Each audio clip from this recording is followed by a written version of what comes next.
ಎಲ್ರಿಗೂ ನಮಸ್ಕಾರ, welcome to ಯಶೂಸ್ world.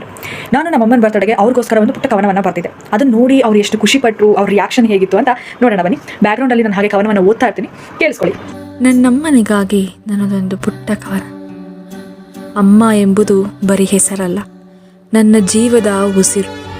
ಪದಗಳಲ್ಲಿ ವರ್ಣಿಸಲಾಗದ ಮಗುವವಳು, ಜಗದೆದುರು ನಿಂತು ನನ್ನ ಕಾಯುವಳು, ನನ್ನ ಬಾಚಿ ತಬ್ಬುವಳು, ಸೋತಾಗ ಪ್ರೀತಿ ತೋರುವಳು, ಗೆದ್ದಾಗ ಕಣ್ಣಂಚಲ್ಲೇ ಖುಷಿ ಪಡುವಳು, ಆಗಾಗ ಕೋಪ ತೋರುವಳು. ನನ್ನ ಮಕ್ಕಳಲ್ಲವೇ ಎಂದು ಮರುಕ್ಷಣವೇ ಮುದ್ದಾಡುವಳು. ತನಗಾಗಿ ಏನನ್ನು ಬಯಸದವಳು, ನನಗೆ ಎಲ್ಲವನ್ನು ನೀಡಲು ಪಣ ತೊಟ್ಟವಳು. ಹೇಮಾ ನನ್ನಮ್ಮನ ಹೆಸರು, ನನ್ನ ಜೀವನ ಅವಳಿಂದಲೇ ಹಸಿರು. ನನ್ನಮ್ಮ ನನ್ನ ಉಸಿರು. ಪ್ರೀತಿಯಿಂದ ನಿನ್ನ ಮಗಳು.